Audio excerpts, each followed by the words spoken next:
Nagtayo ka na ba ang halos 55 milyong piso para sa isang maringal na kasal bawat detalye pinag-isipang mabuti mula sa bawat puting rosas hanggang sa bawat fold ng tela sa mga upuan para sa araw na iyon ay inihagis sa iyong mukha ang isang pares ng lumang guwantes sa paglilinis at sinabihan ng malamig na boses, bara iba ena, agidan, pangit ang itsura mo, baka masumpungan pa ang bagong kasal. Pumunta ka na sa kusina at mahugas ng pinggan. Huwag mag-akala na ang pagsunod ay magbibigay sa inyong kapayapaan. Sa mga matang mga sakim at walang pasasalamat, ang inyong sakripisyo ay isang murang basahan lamang na ginagamit nilang panghaplos ngang kanilang mga paa sa kanilang landas patungo sa kanilang layunin. Ito ang kwento na ipinadala ng aming mambabasa sa aming programa. Humingi siyang ipaabot ito sa inyo, aming nga manonood, upang makakuha ng mahalagang payo sa mga komento. Simulan ng kwento. Ang amoy ng nasusunog na mantika, pritong sibuyas at bawang ay naghalong kasama ang nakakasait na init na nakmumula sa 5 o 6 na malalaking kalan na naktatrabaho ng buong lakas. Ang kalabaw ng kaleo, ang sigaw ng gavida na naumamadaling maudela na pagkain ay nausema-sema tendang at pestos na musika na naumumula sa pangkulhal sa itaas. Lahat ito ay lumikha ng magulo at nakakabiging ingay na parang sasabog ang aking dibdib. Nakatayo ako roon sa gitnang maruming at mahalumigmig na kusina ng isa sa pinakamalaking banquet complex sa Maynila. Ang aking nga kamay ay nakalubog sa lababo na puno ng magresong tubig na may sabon. Ang pawis ay nagbabasa-basa sa aking likod. Tinatagos ang aking tela ng champagne colored na blusa na maingat kong pinlansa ngayong umaga. Ang pangalan ko ay Ana Reyes. Ako ay 30 taon. Ako ang executive director ng isang kilalang events management company sa Pilipinas. Sa mga profesional na lupon, tinatawag nila akong babaeng bakal dahil ni isang multimilyong pisong event na dumaan sa aking mga kamay ay hindi kailanman nakaroon ng pakabigo. At ngayon ang makamay na ito, sanay sa pagpirma ng malalaking kontrata, ay pinilit na mag-scrub ng matira-tirang pagkain mula sa bundok ng mapinggan, hindi dahil kulang sa tao ang kumpanya at hindi dahil biglang nagustuhan ko ang pisikal na paggawa. Napadbad ako sa madilim at maruming sulok na ito dahil sa aking katayuan bilang asawa ang panganay na anak ng pamilyang Santos ng pamilya ng aking biyenang, si Auntie Corazon Santos. Ngayon ang masayang araw ni Marichel, ang bunsong kapatid ng aking asawa, ang minamahal na anak ng aking biyena, doon sa itaas, sa maringal na bulwagan na pinalamutian ng libu-libong imported na mga sariwang bulaklak at nilatagan ng dekalidad na pulang karpet, si Auntie Corazon Santos sa kanyang nakniningning na gown na burdado ng mga kristal nang may maliwanag na ngiti ay tinatanggap ang mga panauhin. Wala ni isa sa kanila ang nakaalam na ang lahat ng maningning na karangyaan na ito mula sa bawat flower arrangement hanggang sa bawat laso sa upuan, bawat putahe na may alimango at hipon sa 20 banquet tables ay binayaran mula sa aking personal na account. Si Carlo, ang aking asawa, 3 buwang nakalipas ay lumuhod sa tabingang higaan. Ang kanyang mga mata ay namumula. Hinawakan niya ang aking kamay at nagmamakaawa sa boses ng isang taong dinalhan ng kahirapan. Sinabi niya na hindi maaring mapahiya ang pamilya ng nobya sa harap ng pamilya ng lalaki na isa lamang anak na babae ang kanyang ina. At kung ang kasal ay mangyayari ng mapakumbaba sa kanilang lungsod sa Cebu, mamamatay siya sa kahihiyan. Sumumpa siya. Tulungan mo lang kami ni Mama sa pagkakataong ito at pagkatapos ng kasal ay babayaran ko ang lahat. Ibibigay ko sa iyo ang buong kontrol sa pinansyal. Hindi ko nahahayaang makialam si Mama sa ating buhay. At ako, na pinalaki sa tradisyon kung saan ang lahat ay para sa pamilya at ang para ay hindi mawawala, ay pumayag. Inubos ko ang aking ipon. Ginamit ko ang aking autoridad sa kumpanya para makakuha na diskwento sa restaurant. Pinili ko ang pinakamahusay na serbisyo sa halagang hindi nila mapangarap kahit magtipon silang 10 taon. Naively akong nagisip na ang ganitong kabusan at katapatan ay makakamit ng kahit kaunting respeto pagkilala mula sa pamilya ng aking asawa. Ngunit nalimutan ko ang masalitang aking sariling ina na may kapaitan niyang sinabi sa akin sa araw nga aking kasal. Anak, ang kasakiman ng tao ay isang walang hanggang balon. Itapon mo ang pera sa balon at marinig mo man ang splash. Ngunit itapon mo ang iyong sakripisyo sa tahanan ng mga walang pasasalamat. Ang matatanggap mo lamang ay paghamak at kayabangan. Gaano siya katoto. Mula pa sa umaga, nang makalagay na ang magaan na makeup at suot ang aking eleganteng damit, ay nahandang lumabas sa pangunahing bulwagan upang kasama ang aking asawa na salubungin ang mapanauhin si Auntie Corazon Santos, ay humarang sa aking landas sa pasilyo. Ang kanyang tingin ay dumausdos mula ulo hanggang paa nang may pagsusuring katulad ng isang tindero na naghahanap ng depekto. Nagumangil siya ang malabi at ang mga kulubot sa gilid ng kanyang bibig ay nagpapakita ng kanyang mapanlinlang na kalikasan. Ano, sa ganong pangit na damit ka magtatanggap ng mga panauhin? Ngayon ang mabuting araw ni Marichel at nagbihis ka na parang may patay tayo at ang mukha mo palagi ay parang kumain ng kalamansi. Sa ganoong itsura ay mapapasama ka lang sa aking anak. Wala kang pakialam sa taas. Napatigil ako. Natuyo ang lalamunan ko. Parang ibinuhos ng isang tao ang isang dakot na buhangin sa aking bibig. Ang damit na suot ko ay designer, maliwanag na kulay abo, hindi kapani-paniwalang elegante at perpektong angkop sa papel ng manugang, wala kahit bahid ng pagiging malungkot. Ngunit sa mga mata ni Auntie Corazon, kahit ang aking pahinga ay isang krimen. Nilunok ko ang bukos ngang sama ng loop, nagsisikap na magsalita ng kalmado hanggat maari. Tita, ngayon ang pagdiriwang ni Marichel. Ako ang asawa ng panganay na kapatid. Kung hindi ako nasa itaas para tulungan sa pagtanggap ng mga panauhin, ang mga kamag-anak ng lalaki ay mag-iisip na walang iginagalang na tradisyon sa aming pamilya. Bukod pa rito, ang restoran na ito ay matagal na kaming partner. Kailangan kong nandun upang subaybayan ang lahat. Nangungutya si Auntie Corazon Santos. Lumapit siya, bumaba ang boses, ngunit bawat salita ay katulad ng nalason na punyal na tumatimo sa aking pagpapahalaga sa sarili.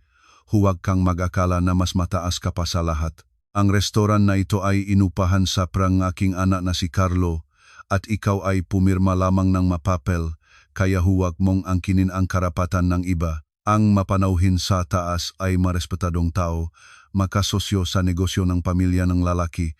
Lalabas ka, itatanong nila kung ano ang trabaho mo, sasabihin mong nagtatakbo ka mga event at nagwa-wave ng mga bandila, mapapahiya mo ang buong pamilya. Kaya mas mabuting pumunta ka na sa kusina, kulang doon ng mga tagahugas ng pinggan. Pumunta ka at hugasan mo ang mga pinggan ng 20 mesa para hindi na kailangang magdagda ang bayad ang restoran sa paglilinis. Asawa ni Carlo, iyan ang iyong lugar, sanayan mo na ang sarili sa gawaing kamay. Sa mga salitang ito, inihagis niya sa akin ang isang pares ngan rosas na guwantes na panlinis. Ilang bahagi ay pinalitaw ngang dumi, at pagkatapos ay lumakad ng paalis, iniwan akong nakatayo sa gitna ngang malamig na pasilyo. Tumingin ako sa mga guwantes na nakalagay sa makintap na marmol na sahig, pagkatapos ay sa manlalakad na likod ng aking biyena. Ang pagamak ay tumagos hanggang sa buto. Ako, nagumastos halos 5 milyon at nagbayad 100% gastos bangket na ito ay tinanggalan ng karapatang maging tao at ibinaba sa antas ng libreng tagahugas ng pinggan sa pamamagitan ng isang hangal na dahilan ng pagpapanatili ng mukha. Ngunit ang nakdurok ng aking puso ay hindi ang lason na salita ni Auntie Corazon kundi si Carlo. Sa sandaling iyon, lumabas si Carlo mula sa bulwagan sa kanyang magandang dark suit na personal ko ring pinlansa noong nakaraang gabi. Nakita niya ang lahat. Nagtagpo ang aming mga tingin. Umasa ako kahit sa isang maliit, multong ang pag-asa na ang lalaking tinatawag kong asawa ay lalapit, hahawak sa aking kamay at sasabihin sa kanyang ina, "Mama, huwag mong gawin iyan. Ang asawa ko ay hindi kasambahay." Hindi. natihil si Carlo sandali. Ang kanyang tingin ay dumausdos mula sa aking apoy punong mga mata. Pinagpapawisan niya. Ang kanyang ulo, pinilit ang kanyang karaniwang mapagpalayaw, nangiti para sa kanyang ina, at tumingin sa akin. Ang kanyang tono ay napakawalang pakialam at walang responsibilidad na ang malamig ay tumakbo sa aking balat. Nay, Ana, tiisin mo na sandali, maraming panauhin ngayon. Si Mama ay kababahala kaya nagagalit. Pumunta ka muna sa kusina, tulungan mo sila Run, pakiusap. Isipin mo na para sa akin, para kay Marichel, para maging perpekto ang selebrasyon. Pagkatapos NG banquet, dadaling kita sa magandang restaurant. Okay? Para sa akin, para kay Marichel. Nakatulong na akong 55 milyon. Ngayon nais niyang tulungan ko siya sa pamamagitan nga payurak sa aking sariling dignidad. Tumingin ako kay Carlo at biglang naunawaan ko kung gaano siya naging banyaga, kawawa, at kahamak-hamak na taong iyon na sinamahan ko sa higaan sa loob na 6 na taon. Ang kanyang duwakta ay hindi aksidental, ito ay lantarang pagsasabuatan. Alam niyang mali ang kanyang ina, ngunit pinili niyang isakripisyo ako para sa kapayapaan ng kanyang pekeng pamilya. Tinrato niya ang aking pagsunod bilang libreng pinagkukunan na maaring gamitin ng walang pangamba. Sa sandaling iyon, wala akong naipatak na luha. Kung ito ay si Ana ng maraming taon na nakalipas, marahil ay umiyak ako, tumakas sa banyo, at pagkatapos ay talagang nagsuot ng guwantes upang tuparin ang aking tungkulin bilang manugang, ngunit may hangganan ang bawat tao. Kapag ang sakit at kabiguan ay umabot sa ilalim, hindi sila bumubukas sa maingay na sigaw, nagiging yelo ang maito, tahimik na tipak na kayang putulin ang huling sinulit ng pagmamahal. Yumuko ako at pinulot ang mga guwantes panlinis. Si Carlo, na nakita ito, ay huminga ng may ginhawa. Naisip na ang aking tahimik na paksang ayon ay muling nakligtas sa kanya. Ngumiti siya ng mapagpalayaw, tapik sa aking balikat at mabilis na nagtago sa maringal na bulwagan kung saan nagniningning ang mga kristal na kandelerya. Umagos ang alak at tumatangkilik sa walang laman na mga toasts. Nagmamadali siyang umalis na parang natatakot na mahawahan ng aura ng kahirapan na kaniyang kakalang ina ay nagbigay sa akin. Pumunta ako ng direkta sa kusina. Ang musika mula sa bulwagan ay patuloy na kumakabog. Ilang manggagawang restaurant na nakita ako isang magandang nakapananamit na babae na may guwantes panlinis sa kamay ay tumingin ng may pagtataka. Isang batang babae, mga 20 taon, ay nagtanong, "Miss, panauhin po ba kayo o mula sa pamilya? Dito ay napakadumi, lumabas na kayo, baka mabahiran pa kayo." Hindi ako sumagot, ngumiti lamang ng mahina. Lumapit ako sa malaking aluminyo na lababo na punong pinggan na may tira-tirang merienda. Inihagis ko ang rosas na guwantes panlinis sa maruming tubig at pinanud ang lumubok sa ilalim ng antas ng abong sabon. Sinasabi nila na ang lakas ng isang babae ay nasa kanyang asawa, ngunit iba ang aking paniniwala. Ang lakas ng isang babae ay nasa kakayahang alisin sa tamang panahon ang nabubulok na asawa upang maligtas ang kanyang sarili. Inisip nila akong hangal, isang tahimik na gintong minahan. Naisip nila na natatakot ako sa diborsyo, natatakot na maiwan mag-isa, at kaya maari nilang hawakan ako sa maikling tali. Pinipilit akong yumukot sa harap ng kanilang huwat na karangalan ng pamilya. Auntie Corazon, nagkamali kayo. Carlo, malaki rin ang inyong pagkakamali. Ang aking katahimikan ay hindi pagsunod, ito ay kalkulasyon ng manlalaro na hawak ang lahat ng trumpo. Kinuha ko ang aking cellphone mula sa bag, nagliwanag ang screen, nagpakitang mensahe mula sa aking kaibigan ang may-aring restaurant na ipinadala 30 minuto na ang nakakalipas. "Ana, hello. Ang banquet ay mahusay. Masaya ang iyong kamag-anak. Dahil ikaw ang nagbabayad ng 100%, bilang matandang kaibigan ay nagbibigay ako sa iyo nga 10% diskwento sa serbisyo. Ipinadala ko ang invoice sa email. Tingnan mo." Tumingin ako sa mensahe at ang masulok ng aking malabi ay nabaluktot sa malamig na ngiti. Binuksan ko ang email. Ang kontrata para sa organisasyon ngang banquet kung saan sa itim at puti ay nakatayo ang aking pirma. Reyes Ana ang tanging individual na kumikilos bilang kliyente at nagbabayad.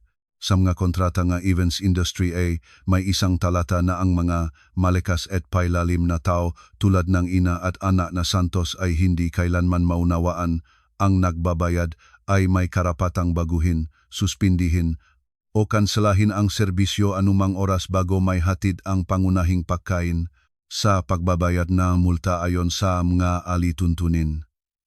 Ang multa para sa emergency na pagkansela ay 30% na kabuwang gastos isang hindi maliit na halaga, ilang daang libong piso. Ngunit upang mabili ang aking sariling dignidad, upang maibigay ang maingay na sampal sa mga mapagkunwaring mukhang pamilya Santos, ang nga daang libong ito para sa akin ay barya lamang. Mas mainam pa na itapon ko ang pera na ito sa hangin, ibigay sa mga estranyo, kaysa pakanin ang isang kawan ng gutom na lobo na pinupunit ang aking karangalan. Ang hangin mula sa ventilador ay humipong ang init ng kusina sa aking mukha, ngunit ang dugo sa aking mga ugat ay dumadagundong ng malamig. Ako ay malinaw at walang awa, higit pa sa dati. Pinindot ko ang numero NG aking kaibigan, ang Mayari NG Restaurant. Ang mga ring sa telepono ay tumunog ng pantay, at ang bawat ring ay nagputol ng huling sinulid na nagkukonekta sa akin sa pasalamatanggan na palang pamilya na ito. Halo Ana, nakikinig ako. May problema ba sa kusina? Kailangan bang magpadala ng mas maraming tao? Tumunog ang pamilyar at magiliw na boses sa kabilang dako. Huminga ako ng malalim. Ang dibdib ay napunong lakas ng kalayaan. Ang aking tingin ay nakatuon sa pader ngang maputlang, dilaw na tile. Bawat salita ay binikas ko ng malinaw, matatak, walang aninong pag-aalinlangan. Andoy, hindi na kailangan ng ngataw. Agad na ipaalam sa floor director at sa lahat ng waiter ihinto ang paghahatid ng mapangunahing pagkain. Alisin ang lahat ng pagkain sa mga mesa, bungkalakin ang flower arch, patayin ang sound at ila. Kinakansela ko ang banquet ngayon din. Nakatayo sa gitnang kusina na nababad sa amoyng mantika, nakatingin sa abong sabon na bumabalot sa mga hamak na guwantes panlinis, ay mentalmente kong pinaikot ang huling 3 buwan. Ito ay isang slow motion na pelikula, puno ngang pandaraya, manipulasyon, at perpektong stage na mga eksena na itinanghal ng pamilya Santos upang makuha sa akin ang bawat sentimo. Sinasabi nila na kung mas matalino ang isang babae sa negosyo, mas bulag siya sa bahay. Palagi akong nag-iisip na hindi iyon para sa akin hanggang sa naglipat ako ngang 55 milyon sa account ng banquet complex gamit ang aking sariling makamay. Alam ba ninyo kung ano ang pakiramdam na mapagtanto na ang pinakamalapit na tao ay malamig na ipinagkanulo kayo? Ito ay isang huling araw ng taglagas. Bumalik si Carlo mula sa trabaho ng sira-sira. Amoy alak siya. Hindi niya sinindihan ang ilaw, bumaksak lamang siya sa dulo ng kama, hawak ang kanyang ulo at umiyak. Bilang isang mapagmahal na asawa, paano ako mananatiling walang pakialam nang mahawakan ko ang kanyang balikat, humarap si Carlo at yakap ako ng mahigpit, ang kanyang maluha ay nanghawa ng aking seda na pajama.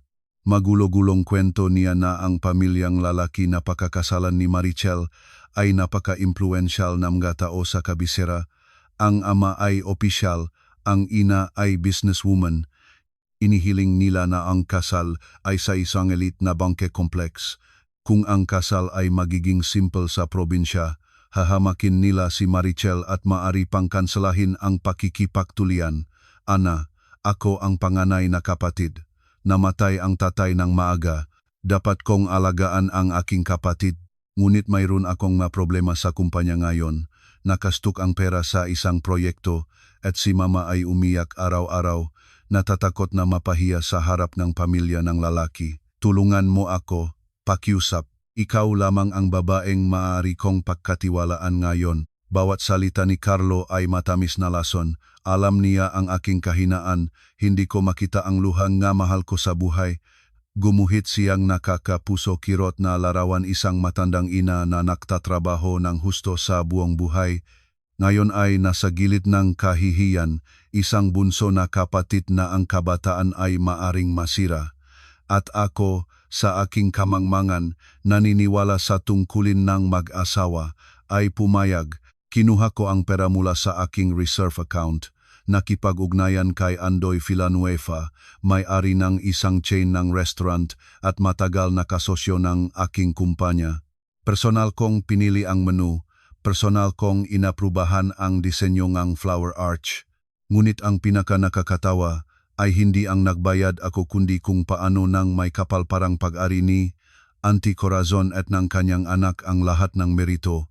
Noong nakaraang linggo, sa panahon ng pagtatakpo ng dalawang pamilya, ay nagugupit ako ng prutas sa kusina habang mula sa sala ay maririnig ang malakas at mapagmataas na boses ng aking biyena. Mga huwag kayong mag-alala. Kami, kahit hindi kami milyonaryo, ay ikakasal namin ang aming anak ng maayos. Ang lahat ng pera para sa banquet sa Maynila ay yuselam-mulampan ni Yuna, Yaduna, Yuna, Yeni, Yuna, Yusna, Yuna, Yuni Ina, Yuna, Yuna, Yuni Ina, Yuna, Yuna, Yuna, Yuna, Yuna, Yuna, Yuna, Yuna, para, Yuna, Yuna, Yuna, Yuna, Yuna, ang iming. Ang pamilyang lalaki ay humanga. Pinupuri ang mapagbigay at mapagmahal na biyanan. Si Marichel ay ngumingiti ng mapagtiis, nagtatapon ng matagumpay na mga sulyap, at si Carlo ang aking asawa ay nakaupo roon, inumin ang tsa at nagpapatunay. Oh, si Mama ang nagayos ng lahat sa pinakamataas na antas. Wala ni isa, kahit sino man, ang binanggit ang aking pangalan ang taong nagbayad ng lahat, mula sa mga mantel hanggang sa mga botang ang alak. Nasaktan ba ako? Oh. Ngunit itinaas ko ang aking kamay at nagpasya na ang mamatatanda ay nagnanais na patibayan ang kanilang pagmamalaki at ako bilang manugang ay hindi dapat magbilang ng bawat papuri. Ngunit ang pasensya ng isang babae ay hindi garantisadong tiket para sa kasakiman ng iba. Ininom nila ang aking dugo, ginamit ang aking pera upang magpostura. At pagkatapos ay inituring ako bilang isang taong pangalawang klase na hindi karapat-dapat na makaupo kasama nila sa isang hapag. Nang ihagis ni Auntie Corazon ang maguwantes sa aking mukha at sinabi na ang aking anyo ay magdudulot ng kamalasan, ang maskara ng pagsunod sa akin ay tuluyan ng nabasag. Hindi nila kailangan ng manugang. Kailangan nila ng ATM na may kakayahang mahugas ng pinggan. At nang tinanggihan ng ATM na mag-issue ng pera, ang lahat ng kinang na hiniram nila ay dapat na bumaksak sa pinakamalupit na paraan. Ang maring sa telepono ay nagbalik sa akin sa katotohanan. Tumingin ako sa lababo na may maruming tubig. Ang aking tingin ay naging matalim, katulad ng talim. Sa kabilang dakong linya, ang boses ni Andoy ay naririnig pa ring medyo maingay mula sa kaguluhan sa bulwagan. Halo Ana, nakikinig ako, may problema ba sa kusina? Kailangan bang magpadala ng mas maraming tao? Huminga ako ng malalim. Ang nakakasakit na hangin ng kusina ay hindi na parang mahirap gawin. Ang kumpiyansa ng isang taong may hawak ng sitwasyon ay dumaloy sa aking mga ugat.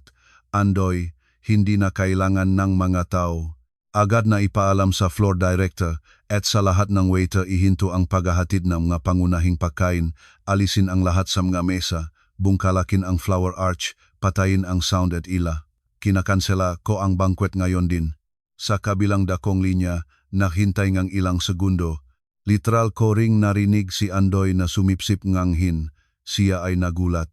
Nasa kasagsagan ng kasal ang nga panauhin ay nasa mga mesa, ang nga merienda ay kakain pa lamang, at ngayon ang kliyente ay nagutos na kanselahin ang lahat. Ganito ay hindi nangyari sa kanyang 10 taon ng trabaho. Ana, seryoso ka ba o nagbibiro ka? Gumagawa ng matos dito. Ang host ay aanyayahan na ang magabagong kasal na putulin ang tsake. Kanselahin ngayon, isang eskandalo ito. Ang deposito ay hindi mababalik at ang multa para sa pagkagambala sa kaganapan ay malaki. Ang boses ni Andoy ay naging seryoso. Sa kanya ay maririnig ang pagkabahalangang isang nakatatandang kasamahan sa industriya. Hindi ako nagbibiro sa aking pera, Andoy. Ang aking boses ay yelo. Bawat salita ay binikas ko ng malinaw. Ang kontrata ay nasa aking pangalan. Ang pera mula sa aking account ay nailipat sa buong halaga. Ang desisyon ay nasa akin. Handa akong mawalan ng pra. Handa akong bayaran ang multa ayon sa kontrata. Ibawas mo ito kaagad sa nailipat na halaga. Ngunit hinihingi ko na tuparin mo ang aking utos agad. Patayin ang kuryente sa entablado, alisin ang mga kubyertos, palayasin mula sa restauran ang lahat ng hindi nakalista sa kontrata bilang nagbabayad. Kung may mag-ayaw, tawagan ang seguridad. Tila naunawaan ni Andoy ang lahat.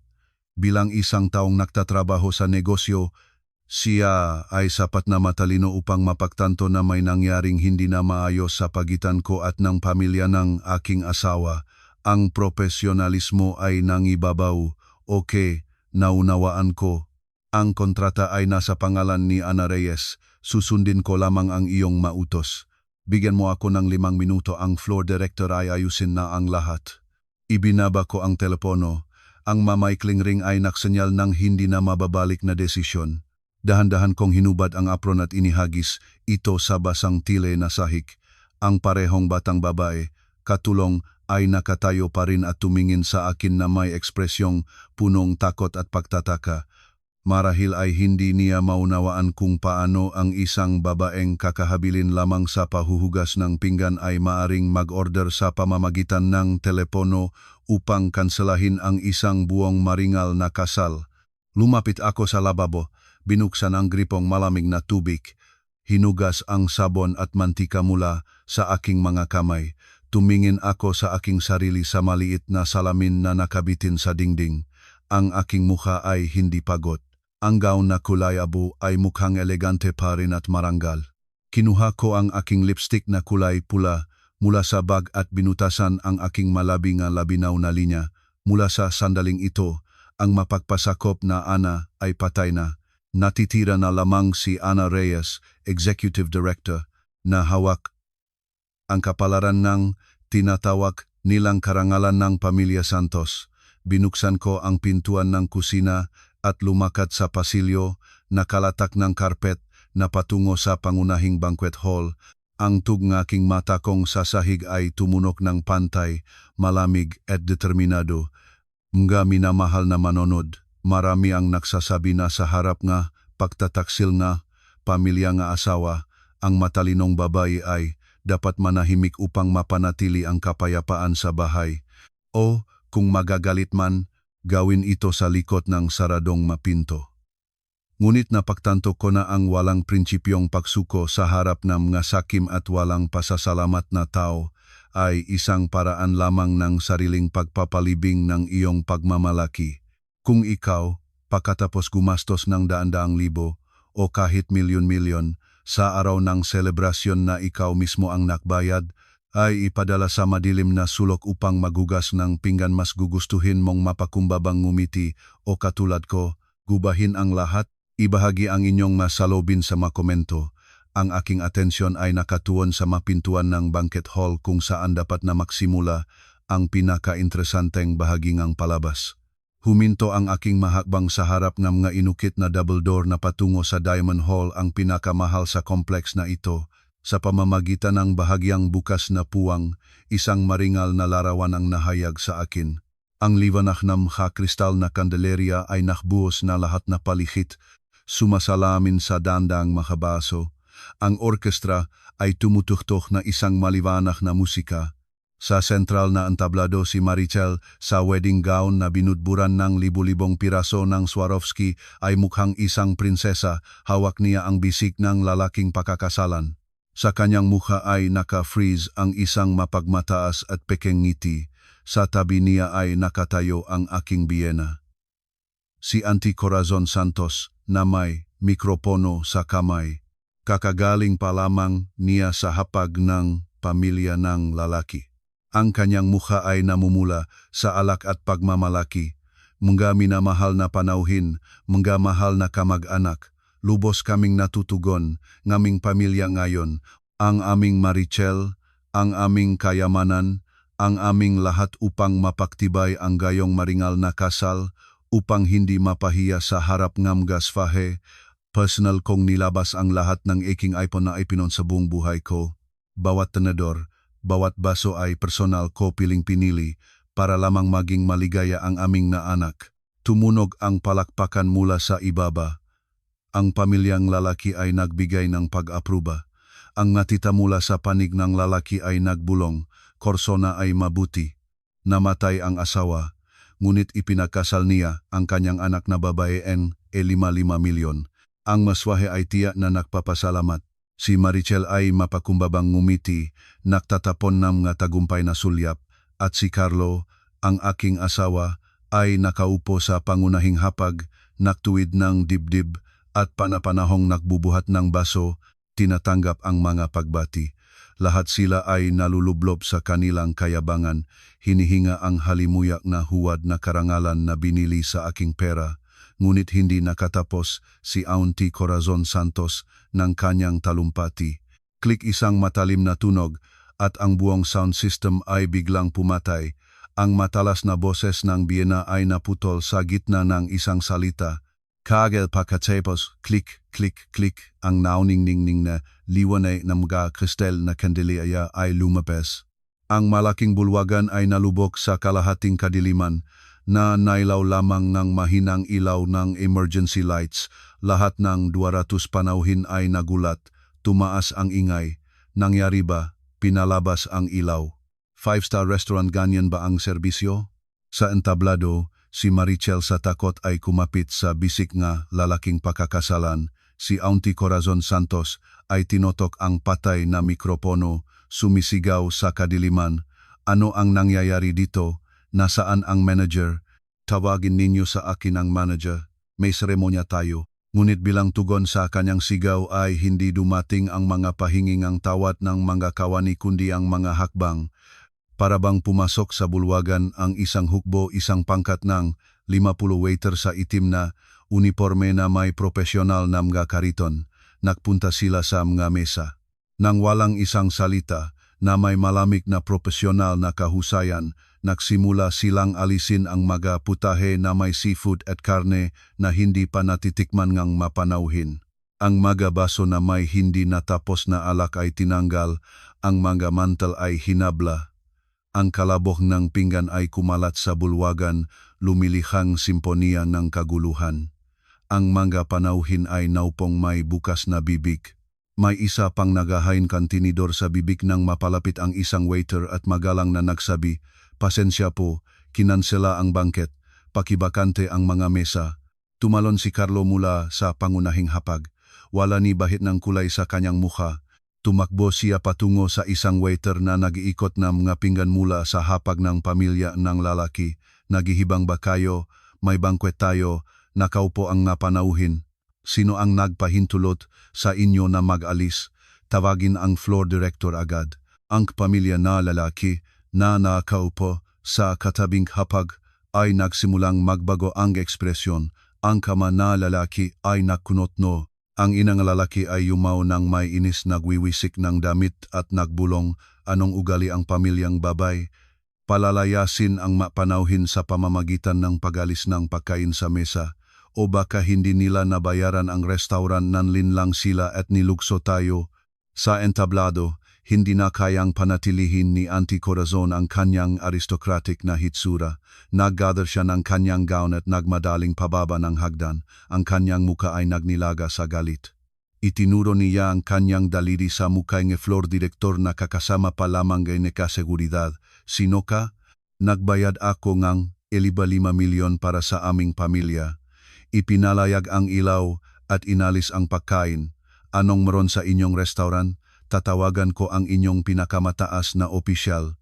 Isasama ko kayo sa korte. Isasara ko ang inyong negosyo." Sumali si Carlo. "Babayaran ninyo ako sa moral damages. Ang aking pamilya ngayon ay nahiya sa harap ng lahat ng kamag-anak.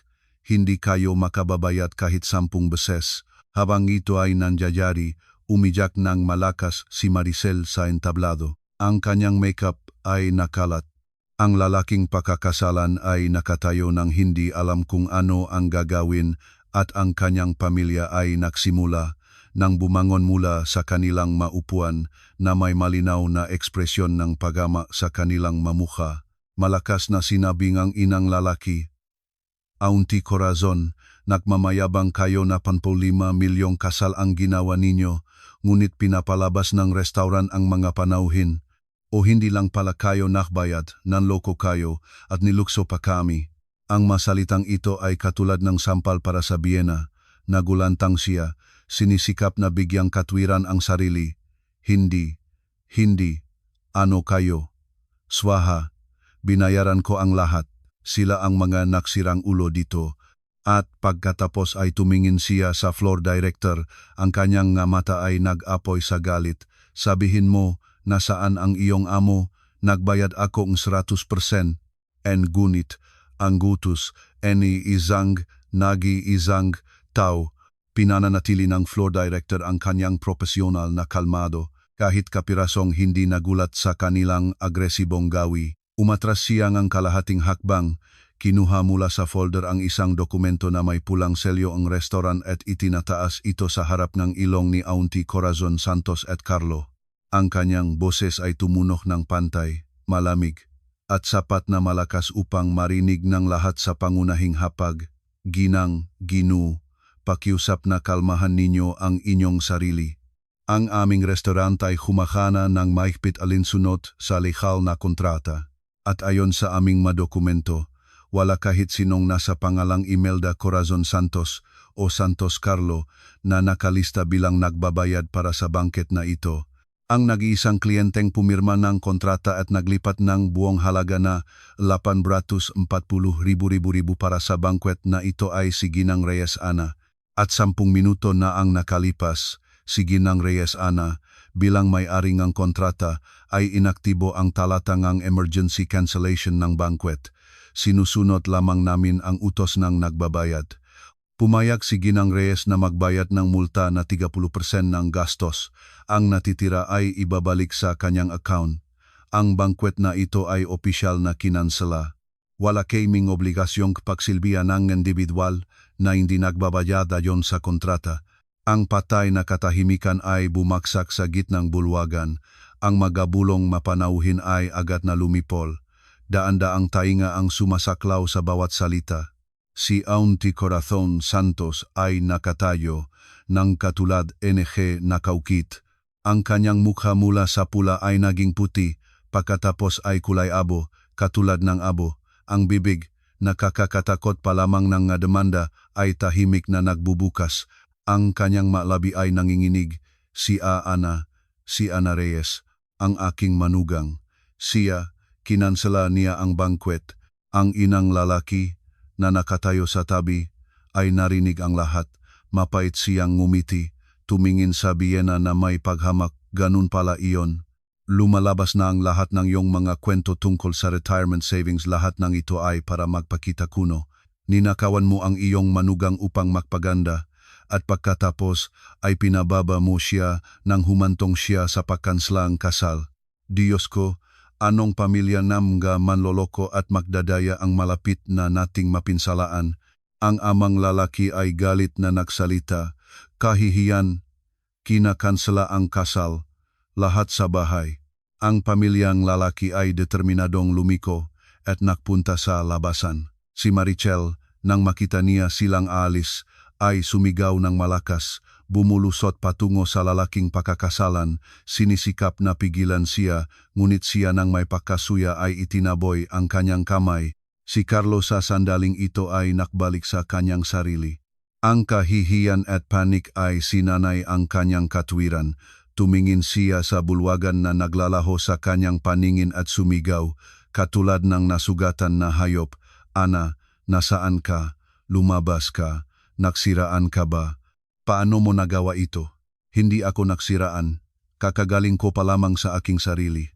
Ang kalmado, maliwanag, ngunit nagyelong hanggang sa buto na boses ay tumunog mula sa pangunahing pasukan. Lahat ng tingin sa bulwagan ay nagpunta roon. Ang liwanag mula sa pasilyo ay nagbabalangkas ng silueta ng isang babae na dahan-dahang pumasok sa bulwagan. Ito ang aking labasan. Na may makapal na folder ng mga dokumento sa kamay, na may mataas na iniangat na ulo, lumakad ako sa pinakamatibay na hakbang sa aking buhay diretso patungo sa mga nagnanginig sa takot na naibunyag na ang kanilang mga maskara. Lumakad ako sa pagitan ng managulat na panauhin. Walang ni isa ang nangahas na bumubok ng kahit isang salita habang lumalakad ako. Ang kumpiyansa ng isang taong hawak ang lahat ng sinulid na nagpapatakbo ng pera at ng kanyang sariling kapalaran ay tila nagyelo ng hinsa paligid. Tumihil ako sa 1 metro mula kay Carlo at Auntie Corazon. Nakita akong ni Carlo at namula ang kanyang mukha, ang dignidad na natapakan ng kanyang asawa sa harap ng lahat ng kamag-anak ay sinanay ang kanyang kontrol. Nagmadali siyang lumapit sa akin, itinataas ang kanyang kamay upang magbigay ng sampal. Putanginang babae, winasak mo ang aking pamilya, naghahanap ka ba ang kamatayan? Ngunit ang kanyang kamay ay hindi nakabot sa aking muka. Dalawang matipunong bantay mula sa serbisyo ng seguridad ng restoran ang naksugal at niyakap ang kanyang makamay. Sumigaw si Carlo sa sakit. Nakatayo ako ng hindi gumagalaw, hindi kumukurap, na may mapagamak na ngiti sa aking mga labi. Subukan mong tumama. Tingnan natin kung lalabas ka sa restoran na ito nang walang maposas. Sa tingin mo, gumastos ako ang 15 milyon para sa lugar na ito at hindi ko inisip ang aking sariling kaligtasan. Si Auntie Corazon Santos, nang makita niyang nahuli ang kanyang ana, ay nagpanik at nagmadaling lumapit sa akin. Sinisikap na kalmutan ang aking mukha. Ahas ka, bruha ka, masama sa amin na dalhin ka sa aming tahanan. Nainggitin ka kay Marichel at winasak mo ang kanyang kasal. Sapat na, ay siga ko na nakalat sa buong bulwagan. Tinablan ang kanyang sumpa. Itinataas ko ang folder ng mga dokumento at ihinagis ang mga ito sa sahig sa harap ni Auntie Corazon Santos at Carlo. Ang makontrata at bank statements ay lumipat patungo sa kanilang mga paa. Idilat ang inyong mata at tingnan ninyo, mahal kong biyena, ay binikas ko ng katulad ng nagpapako ng mapako. Narito ang payment order ng 104,850,000 para sa kasal na ito sa panggalan ni Reyes Ana. Narito ang invoice ng 100,000 para sa wedding gown na suot ni Maricel Nino na binayaran din ng aking credit card. Kahit ang rental ng limousine, bulaklak, imbitasyon wala kahit isang sentimo mula sa inyong mahuwad na retirement savings dito. Lumiko ako sa mga kamag-anak ng lalaki na nakatayo ng may bukas na bibig. Mga kuya, ate, tito, tita, pakitingnan ng mabuti. Mula pa sa umaga ay ikinukwento ng lahat ni Auntie Corazon kung gaano niya kahusay na inayos ang kasal ng kanyang anak. Ngunit ang katotohanan ay ang kanyang anak na lalaki ay lumuhod at nagmamakaawa sa akin na ilabas ang aking personal na pera upang magpaganda sa harap ng pamilya ng lalaki. At bilang tugon, nang dumating ako sa kasal na ako mismo ang nagbayad, tinawag niya akong miskin na nagdadala ng kamalasan. Inihagis ang mga guwantes sa akin at ipinadala ako sa kusina para maghugas ng pinggan ng 20 mesa. Nagulat ang mga tao. Sa pagkakataong ito, ang kanilang mga tingin ay nakatuon hindi sa akin kundi kay Auntie Corazon Santos at Carlo. Mga tingin, punong pahamak, Diyos ko, anong uring biyan ng hayop? Kinuha ang perangang manugang at ipinadala pa siya sa pahuhugas ng pinggan. Totubang mga tao sila, hindi nakakagulat na agad na tumakas ang pamilya ng lalaki. Si Auntie Corazon Santos, narinig ang mga salitang ito mula sa kanyang sariling mga kamag-anak ay nanggulubot. Umatras siya ngang ilang hakbang at bumaksak sa karpet. Ang maskara ngang marangal, mapagbigay na ginang ay nalamas. Inihayag ang kalikasan ng isang sakim, walang pasasalamat at walang kahihiyang babae. Si Carlo ngayon ay napaktanto ang buong kabigatan energy sitwasyon. Ang kanyang karera, ang kanyang reputasyon ay nawasa ngayong gabi. Nagbago siyang takit ko sa napakabilis na bilis. Nakaalpas mula sa mga kamayng seguridad, bumagsak siya sa kanyang tuhod sa aking paanan. Ang mga luha ay nagbuhos sa kanyang mukha. Ana, mali ako. Ako ang mahina. Hindi kita naprotektahan. Patawarin mo ako. Ipagbalik ang lahat sa lugar.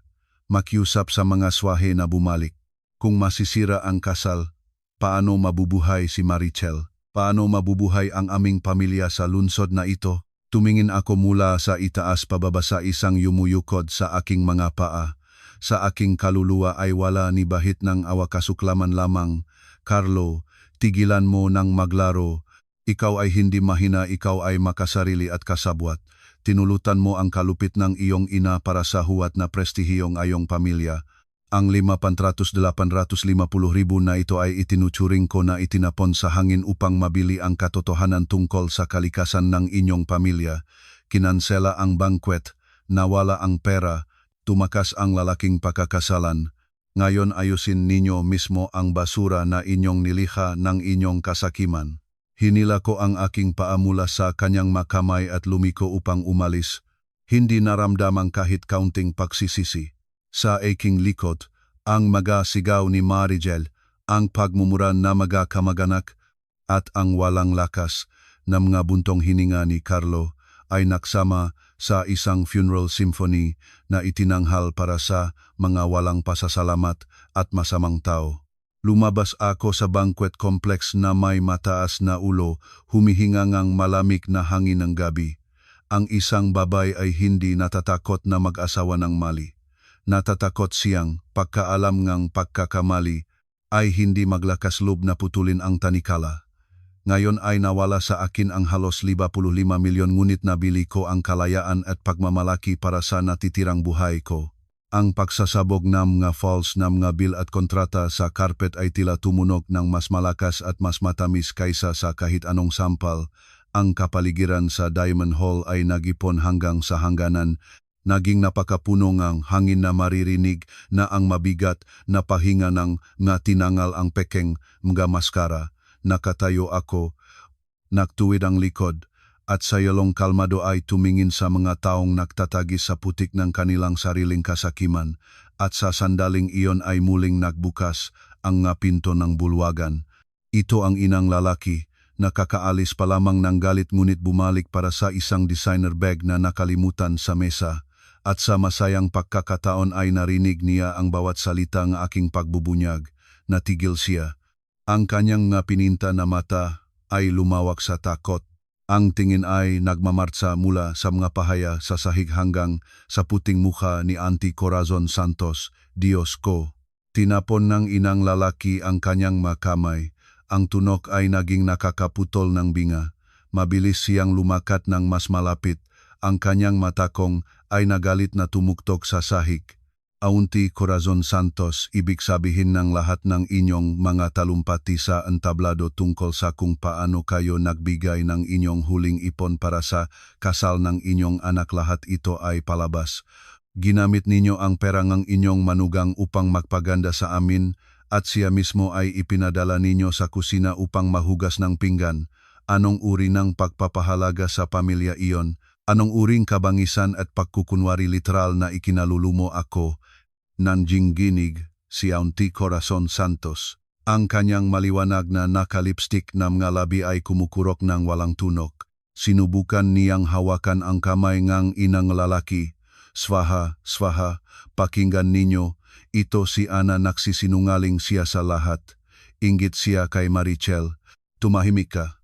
Ang pumasok na aman na lalaki ay hinatak ang asawa na parang natatakot na mahawa. Itinuon niya ang kanyang daliri sa mukha ni Carlo at nagsalita, "Kami, ang pamilyang De la Cruz, ay maaring hindi mga mahal na tao, ngunit nabuhay sa karangalan at inpapahalagahan ang integridad sa buong buhay namin. Nag-isip kami na inihahatid namin ang aming anak sa isang maayos na pamilya kung saan mayroong mapagmahal na kapatid na lalaki at mapagmahal na ina. Pala ay halos nakaduktong kami sa isang pangkat na mga manloloko at manliligo sa pera ng iba." Ang lalaking nagtatangkilik sa kanyang asawa bilang isang kalasag, ginagawa siyang isang dalawahing baka at pagkatapos ay yuyurakan siya ay hindi maaring maging isang mabuting kapatid. Ang kanyang kapatid na babae ay katulad niya. Si Maricel na nakatayo sa entablado bilang isang bato ay sa wakas ay nahising. Ang masalitang kinakansela ang kasal at ang mainsulto mula sa magiging pamilya ng lalaki ay sinisira ang kanyang pangarap tungkol sa fairy tale. Siya, na tinipon ang kanyang mabigat na gown, ay lumakat ng hindi tuwid pababa ng mga hagdan at bumaksak sa karpet. Walang nagbigay sa kanyang kamay. Ang lalaking pakakasalan ay nakatayo sa ilang hakbang at malamig na lumiko. Andoy, huwag mo akong pabayaan. Wala akong alam. Lahat ito si Mama at si Carlo. Talagang wala akong alam. Umiyak si Maricel. Ang kanyang mahal na tonal cream ay hinaluan ng maluha. Tumingin siya sa kanyang ina at kapatid na lalaki na may galit. Mama, Carlo, bakit ninyo ito ginawa? Bakit ninyo kinuha ang pera ni Ana at pinaalis ninyo siya? Ano, masaya na kayo? Nawasa na ang aking kasal. Paano ko nahaharapin ang mga tao? Nagmukha siya sa sahig at humiyaw. Ito ay ang iyak ng isang makasarili at binalewang batang babae, sanay na mamuhay sa gastos ng iba at ngayon ay nasalubong ang katotohanan. Sinisisi niya ang kanyang ina, sinisisi ang kanyang kapatid na lalaki ngunit kahit isang salitang pahingi ng tawad sa aking direksyon ay hindi tumunog. Kahit sa ilalim ng kahihiyan, ang kanilang walang pasasalamat na kalikasan ay nagpakita sa buong lakas. Naging mahalaga sa kanila ang kanilang nadakda na reputasyon ngunit hindi ang aking damdamin. Ang natitirang mga kamag-anak ng mga Santos ay nagsimulang dahan-dahang umalis. Kumukuha sila ng mga bag at naibinaba ang kanilang mga ulo. Nagmamadali sila sa labasan. Walang ni isa ang nangahas na tumingin sa aking mga mata at walang ni isa ang lumapit upang aliwin si Auntie Corazon Santos. Nakarinig ako nga piraso nga parirala, masamang tao, pinarusahan ng Diyos. Lumakad na tayo bago kami mahiyarin. Ang maskara ng perpekto, mapagmahal na pamilya ay pinunit ko sa maliliit na piraso, inihayag ang nabubulok at walang laman na kakanyahan. Ngunit hindi pa ito katapusan dahil ang isang hayop na napigilang sa sulok ay gumagamit ng pinakamababang pamamaraan upang iligtas ang mga natitirang pagmamalaki. Nang ang huling makamag-anak at pamilyang lalaki ay nawala sa likod ng mapintuan, biglang binago ni Carlo ang takit ko.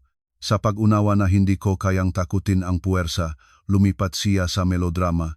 Siya, sa kanyang matuhod, ay halos bali, Ana, 1,000 beses akong humihingi ng tawad sa iyo. Ako ay may kasalanan. Nabulag ako sa pagsisikap na maging isang mabuting anak. Ikaw ay mapagbigay. Alalahanin ang ating 6 na taon ng pag-asawa. Huwag maging ganyang malupit. Lumabas ka. Sabihin sa lahat na hindi pagkakaunawaan ang lahat na ito, na magkasama tayong nag-ayos ng lahat. Ipinangangako ko. Pagkatapos nito ay manalangin ako sa iyo. Ang huwag gawin ito ngayon ay para sa akin, para kay Maricel, para sa aming pamilya. Tumingin ako sa nilalang na gumagapang sa aking paanan. 6 na taon nang aking kabataan ang ibinigay ko sa nilalang na ito sa anyo ngang isang lalaki ngunit may kaluluwa ngang isang parasito.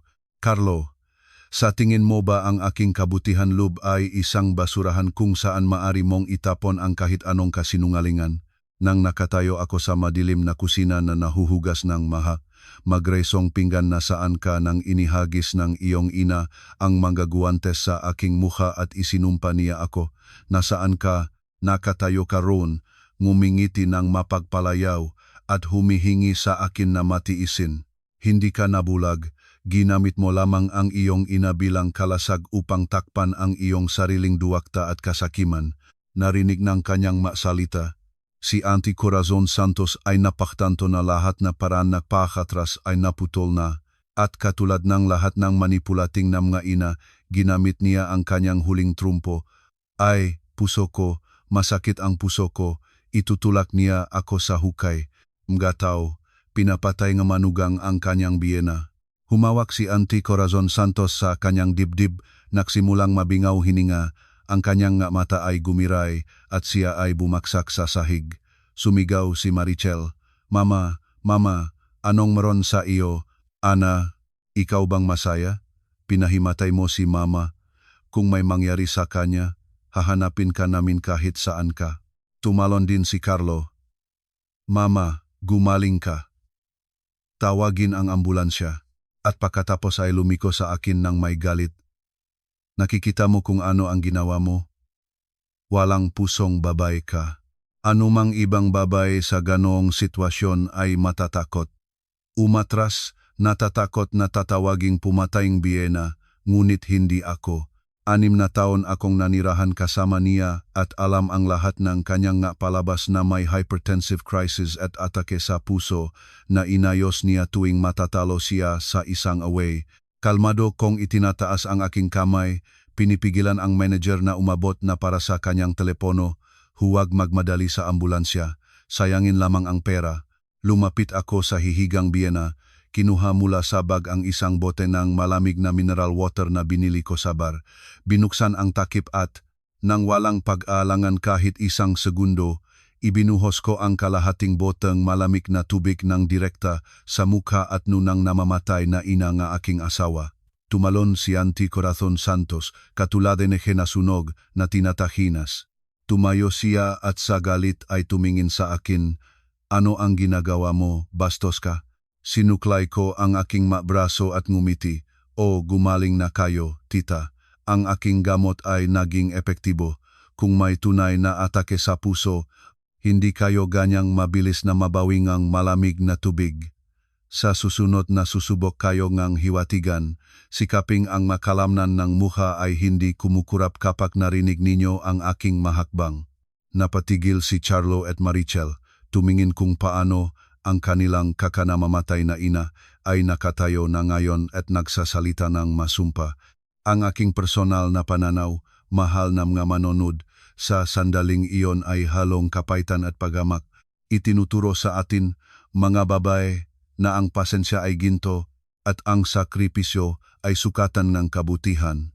Ngunit nalimutan natin na ang sakripisyo ay may halaga lamang kapag ibinibigay sa mga may kakayahang pahalagahan ito.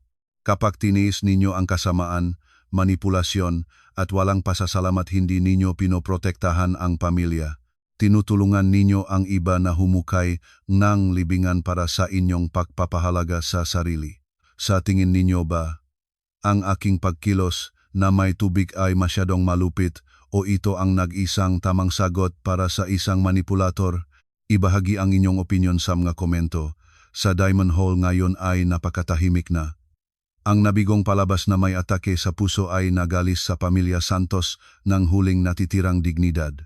Nakatayo si Carlo, ibinababa ang kanyang tingin, hindi na nangahas pang magsalita ng kahit anong sermon ni Murang Banta.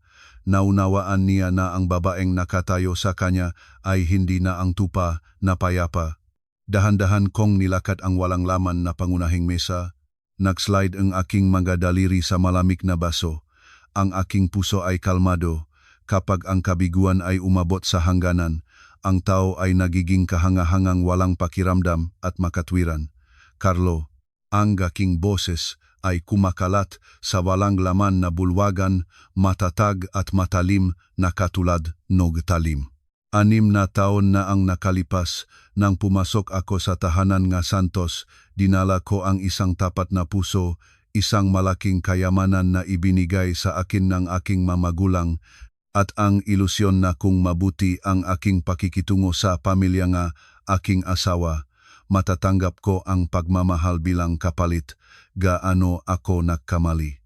Tumigil ako, nagtapon ng malamig na tingin kay Auntie Corazon Santos at Marichel na nakakompres sa carpet. Tinanggap ninyo ang aking katapatan bilang karapat-dapat. Itinuturing ninyo ang aking pera bilang inyong personal na pondo para lumikha ng huwad na kinang. Hinuhumulyat ninyo ako, inuyurakan, inihagis sa kusina sa parehong araw na binayaran ko upang iligtas ang inyong murang reputasyon. Naisip ninyo akong tanga. Hindi naghihintay lamang ako upang makita kung nasaan ang hangganan ng kasakiman ng tao. At ngayon nakuha ko na ang sagot. Humakbang pasulong si Carlo. Ang kanyang boses ay nanginig. Ana, alam ko, ang aking pamilya ay nagkamali.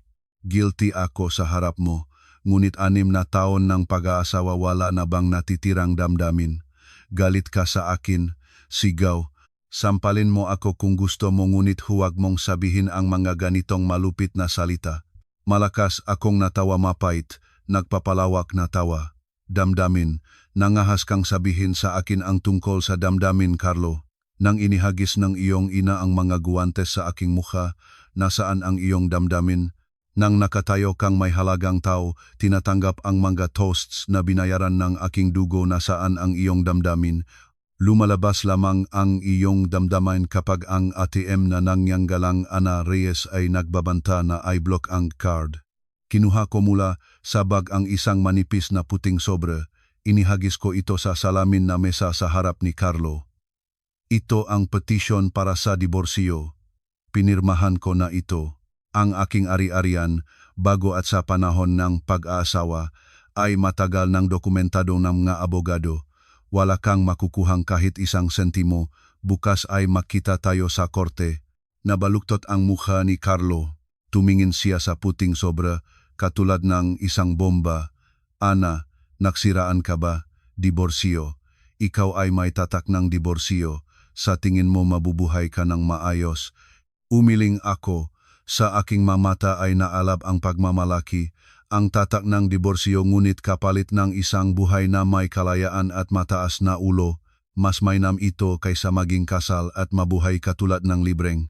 At tungkol sa 6,400-850,000 na iyon, tumingin ako kay Andoy na sa buong oras na ito ay tahimik na nakatayo sa sulok. Andoy, ibawas ang multa na 30% mula sa aking bayad ayon sa kontrata. Pagkatapos ay tumingin ulit ako sa mukha ni Carlo at Auntie Corazon Santos at nagsalita. Ang halos 51.5 milyong multa na ito ay voluntaryo kong babayaran. Hindi ko ito ibabalik. Isipin ninyo na ito ang bayad para sa pinakamagandang tragikomedya tungkol sa kabastusan ng tao.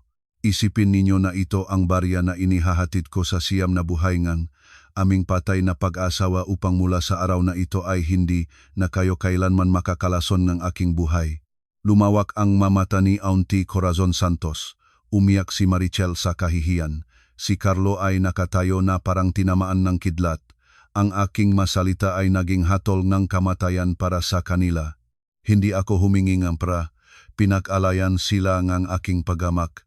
Lumiko ako at nang may matibay na hakbang ay pumunta sa labasan. Ang pagtunog ng aking mantakong ay muli kumakalat sa bulwagan ngunit sa pagkakataong ito ay isang matagumpay na awit ng kalayaan. Sa likod ko, ang pamilya Santos ay lumubog sa kadiliman ng kanilang pagbaksak at alam ko na ang kanilang bangungot ay nagsisimula pa lamang nang ang taksi ay nagdadala sa akin palayo sa maringgal na bangke complex. Ibinaba ko ang bintana. Ang malamig na hangin ng gabi ay humipo ng aking mukha, magaan ang aking puso. Sa unang pagkakataon sa 6 na taon ay huminga ako ng buong lakas. Ngunit doon, sa Diamond Hall, para sa pamilya Santos ay nagsisimula ang totoong bagyo. Ang natutunan ko pagkatapos mula kay Andoy at sa mga kasamahang makakakilala ay mas malungkot at magulo kaysa sa kahit anong serye. Kaagad pagkatapos na aking pag-alis, ang nakakahumilyang katahimikan sa bulwagan ay pinunit ng malakas na pagmumura ng makamag-anak mismo ni Carlo.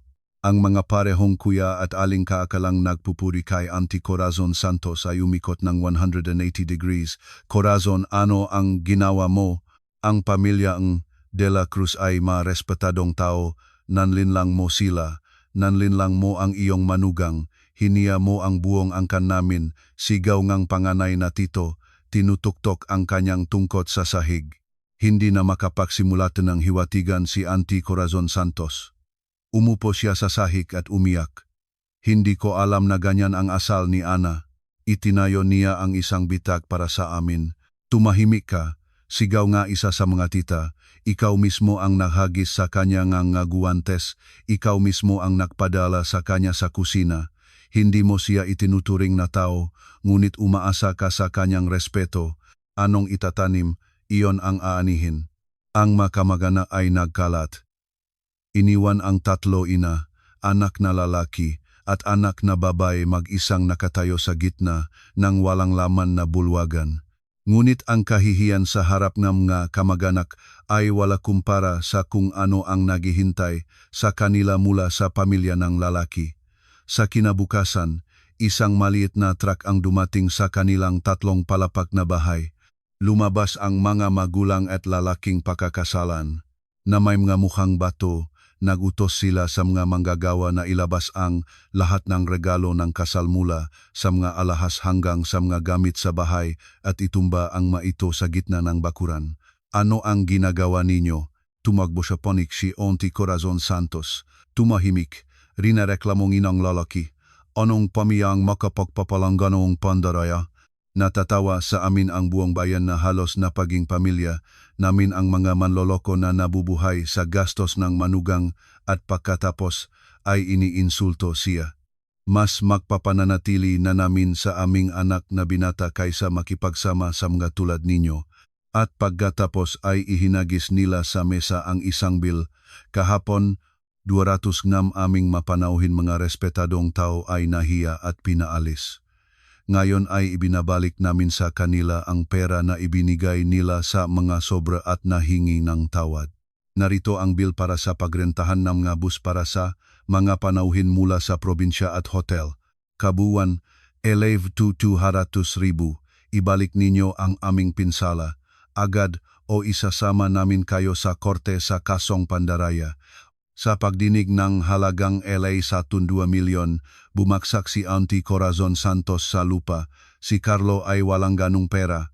Ang lahat ng kanyang ipon ay napunta sa masamang pamumuhunan at maningning na buhay. Ang buong pamilya ay namuhay sa aking pera.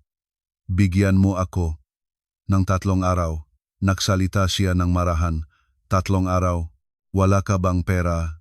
Kukuha kami ng sasakyan na may loudspeaker at magliligid sa inyong kalsada, magsasalaysay sa lahat kung sino kayo, seryosong sinabi ng amangang lalaki at umalis sila. Ang tahanan ng mga Santos ay nalubog sa katahimikan, nagtatakbuhan ng iyak si Marichel. Isinumpa ni Auntie Corazon Santos ang kapalaran. Si Carlo ay nagtatawag sa mga kaibigan upang humanap ng pera, walang kabuluhan. At pagkatapos ay nagningning ang madilim na apoy sa kanyang mata. Tumingin siya sa aking numero sa telepono at nagbulong, walang diborsyo. Si Ana lamang ang makakapagligtas sa amin.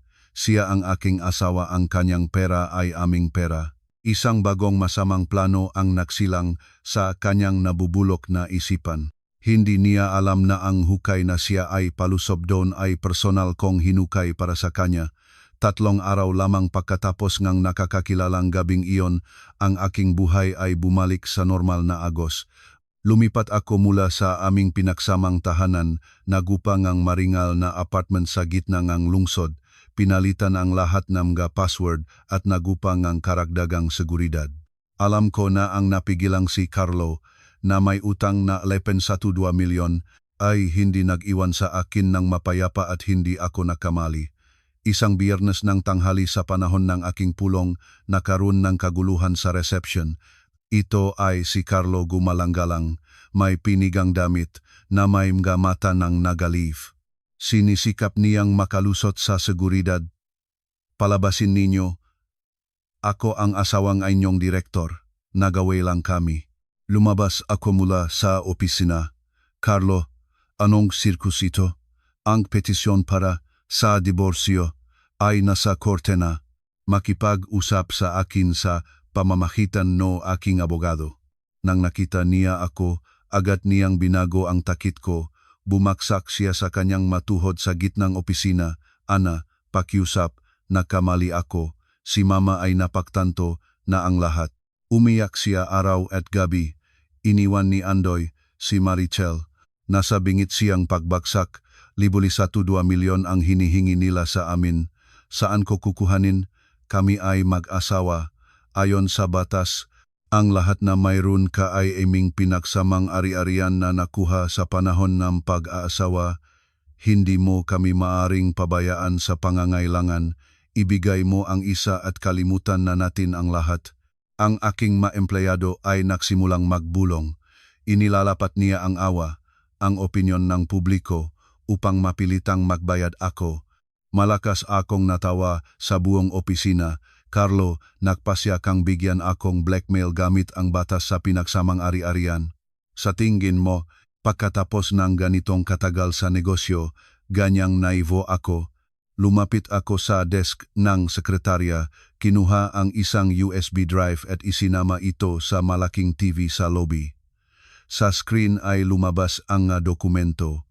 Tingnan ng mabuti, mahal kong asawa. 3 taon na ang nakalipas, ay nagupa na ako hegemania, auditor at abogado. Narito ang magabang statement kung paano mo lihim na inilipat ang 20 milyon mula sa account ng kumpanya papunta sa account ng iyong ina para sa pagbili ng bahay sa probinsya. At narito ang mga bill ne idile iti, 1 milyon para sa sasakyan ne iyong kapatid na babae kay Marigel.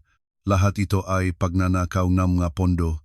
Naging berde ang mukha ni Carlo. Ikaw, nagbabantay ka sa akin at hindi pa ito lahat, pinigilan ko siya. Naalala mo ang kontrata na pinirmahan mo 2 taon na ang nakalipas nang manghiram ka sa akin na 30 milyon para sa iyong negosyo. Narito ang talata na sa iyong sariling kamay ay pinirmahan mo na ang lahat ng aking kumpanya at lahat ng aking ari-arian ay aking personal na ari-arian na mula sa mga asset bago ang pag-asawa. Pinahintulutan mo ang lahat ng karapatan. Nangangarap ka ba ngang paghahati ngang ari-arian, makalimutan mo na, nagulat ang mga empleyado. Ang kanilang awa ay naging pagamak. Bumaksak sa sahig si Carlo. Nabigo ang kanyang plano. Hindi lamang wala siyang makukuhang piso kung isusumite ko ang madokumentong ito sa korte, siya at ang kanyang ina ay nahaharapin sa isang kasong pandaraya. Lumapit ako sa kanya at bumubulong, umuwi ka at sabihin sa iyong ina at kapatid na ibenta ang bahay sa probinsya at sasakyan na binili gamit ang aking pera at bayaran ang utang. Kung lumitaw ka ulit dito, dadalhin ko ang pahayag na ito sa pulisya, seguridad ihatid ang bisita. Ang 2 mataas na bantay ay hinawakan ang nabigong si Carlo at inilabas siya sa kalye, katulad ng isang sakong ang basura. Sa sandaling iyon, mga minamahal na manonood, ay tuluyan ko nang napagtanto ang lakas ng karunungan at pagiging handa. Ang pagmamahal ay maring makapagbulag, ngunit sa pag-aasawa, ang kaalaman sa pananalapi at legal na proteksyon ay ang nag-isang buhay salbabida. Huwag pagkatiwalaan ang iyong pananalapi sa isang taong hindi ka pinahahalagahan at huwag pahintulutin ang manipulasyon sa iyo, laging makaroon ng plano ng pag-urong. Sumasang-ayon ba kayo sa kung paano ko lihim na nangalap ng katibayan ng pagnanakaw upang mahatid ng durok na suntok sa sakim na asawa? Ibahagi ang inyong maopinyon sa makomento. Ang paglilitis para sa diborsyo ang magiging huling gawa ng dramang ito iyon na magpapalayo sa pamilya ng lahat ng kanilang ipinagmamalaki. Ang korte isang malamig, mahigpit na bulwagan. Ako, sa perpektong itim na suite, kalmado at kumpiyansa. Sa kabila, si Carlo at Auntie Corazon Santos, nag-umpukan at kawawa. Ang kanilang abogado ay nagbibigay ng maapoy na talumpati tungkol sa kung paano si Carlo ay isang maaasahang suporta at may karapatan sa 50% ng aking kumpanya dahil ang lahat ay nakuha sa panahon ng pag-aasawa. Nagtatango si Auntie Corazon Santos sa kanyang mga mata ay nanyuninging ang sakim na pag-asa. Tumayo ang aking abogado, marangal na korte, ang lahat ng ito ay kasinungalingan. Una, mayroon kaming katibayan na 100% ng authorized capital ng kumpanya ay naglabas ng pera mula sa pagbebenta ng aking kliyente ng kanyang apartment bago ang pag-asawa. At pangalawa, at ito ang pinakamahalaga pakiusap na isumite sa kaso ang marriage contract. Kaguluhan sa bulwagan. Tumalon si Carlo. Anong marriage contract? Wala akong pinirmahan. Marahil ay mayroon kayong masamang memorya. Ngumiti ang aking abogado. 2 taon na ang nakalipas, sa panahon ng pahiram ng 30 milyon, pumirma kayo ang isang dokumento. Bukod sa mga obligasyon sa utang, may talata dito kung saan ang lahat ng ari-arian at kita ng kumpanya ay personal na ari-arian ng Ginang Reyes. Ang inyong pirma at fingerprint ay nasa lugar. Ang inyong pirma at thumbprint ay nakalagay. Nanlaylay si Carlo. Alalahanin niya kung paano nabulag ng pera ay pumirma siyang kumpol ng mga papel ng hindi binabasa. Naisip niyang niloko niya ako ngunit sa katunayan siya mismo ang pumirmang kanyang sariling hatol. Tumayo si Auntie Corazon Santos at sumiga. Bitag ito, niloko niya ang aking anak. Tinutuktok ng hukom ang kanyang martilyo. Katahimikan, ang korte ay gagawa ng desisyon batay sa katibayan, hindi sa mga sigaw. Naghagis ng huling suntok ang aking abogado. Bukod pa rito, ang respondent ay hindi lamang walang karapatan sa ari-arian, kundi nagakautang din siya sa aking kliyente na malaking halaga. Pakiusap na isumite ang katibayan na pagnanakaw ng 128 milyon at hindi pa nababayarang utang na 130 milyon. Kabuuan hinihiling naming sisingilin si Ivanov Carlo ng Agora 58 milyon. Bumagsak ang mundo para sa ina at anak. Pumunta sila sa korte na umaasa na makakuha ng 10 milyon ngunit umalis na may multimilyong utang. Ang hotel ay mahigpit at hindi nagtagalang pagpapatupad nito. Ang kanilang 3 palapag na tahanan ay nairehistro at ipinagbili sa auction upang mabayaran ang utang. Sa araw na tinatakan ng mga marshal ang bahay, nagtipon ang buong kalsada. Nagulong si Auntie Corazon Santos sa lupa, sigaw. Ang aking tahanan, pinapalabas niya ako sa kalye. Ngunit ang makapitbahay na nakaalam sa kanyang maalab na karakter ay mapanhamak ng umiti. Kinuhang bangko ang sasakyan ni Marichel, nawasak ang kanyang reputasyon, lahat ng manliligaw ay umalis. Mula sa isang binalewang prinsesa ay naging maralita siya na kasama ang kanyang ina, at kapatid na lalaki ay napilitang lumipat sa isang maliit na inuupahang silid sa labas ng lungsod. Sa silid na iyon ngayon ay tumutunok lamang ang kanilang mamutual na pagbibintang at pagtatalo. Si Carlo, na nawalan ng reputasyon at pera, ay hindi makahanap ng trabaho. Mula sa isang direktor ay naging isang manggagawa sa bodega siya. Isang araw, habang dumadaan, nakita ko siya nakayuko sa bigat ng mga kahon sa ilalim ng nakakasunog na araw. Ang kanyang muka ay naitim at pagod. Hindi ako tumingin ng malayo. Tumingin ako sa kanya ng direkta, hindi ng may pagkatuwa, kundi upang ipaalala sa aking sarili, ito ang presyong walang pasasalamat at kasakiman. Itinuturing niya akong isang kasambahay at ang buhay ay naglagay sa kanya sa lugar na kinarapat niya. Mga minamahal na manonood, sa pagbalik tingin ko ay hindi ako nagsisisi sa aking katapatan. Ang kabutihan at sakripisyo ay isang regalo, hindi isang obligasyon. Kapag sa kapalit na pagmamahal ay natanggap mo, ang paghamak, ang pakikipaglaban para sa katarungan ay hindi kalupitan, kundi kinakailangan na pagmamahal sa sarili. Ang karma ay hindi bumabagsak mula sa langit. Minsan tayo mismo ang lumilikha nito sa pamamagitan ng ating lakas, katalinuhan at determinasyon. Paano kayo kumilos, patawarin ba o pabayaang magbayad ayon sa kanilang maginawa? Pagkatapos ng lahat ng ito ay parang phoenix akong tumayo mula sa abo. Ang aking kumpanya ay umabot sa internasyonal na antas. Ngayon ay nakatayo ako sa balkonahing aking penthouse sa Bonifacio Global City na may basong mamahaling alak at tinatanaw ang mailawng lungsod. Inaalala ko ang aking sarili 1 taon na ang nakalipas sa maruming kusina na may mga guwantes panlinis sa aking mga kamay at nagtatawa ng malaya at may pagmamalaki. Ang maguwantes na iyon at ang pen na may gintong dulo ay mga simbolo ng pagpipilian na nakatayo sa harap ng bawat babae. Pipiliin mo ang pagsunod, mananatili kang tagahugas ng pinggan. Pipiliin mo ang pagmamalaki, kaalaman at kalayaan, magiging reyna ka ngayong sariling buhay. Natakpuan ko ang aking sarili. At kung magmamahal muli ako, ito ay magiging isang alyansang mapantay na itinayo sa respeto hindi sa isang panig na sakripisyo. Sa umaga, pipirmahan ko ang isang bagong multimilyong pisong kontrata. Ang buhay ay isang tela na ginagawa natin mismo. Minsan ay pumipili tayo ng maling makulay ngunit palagi nating maaring kunin ang isang bagong brush at muling gawin ang lahat sa pinakamaliwanag na mga kulay. Paalam, nakaraan. Si Ana ngayon ay nabubuhay ng maliwanag, marangal at malaya at hindi na kailanman yuyukot ang kanyang ulo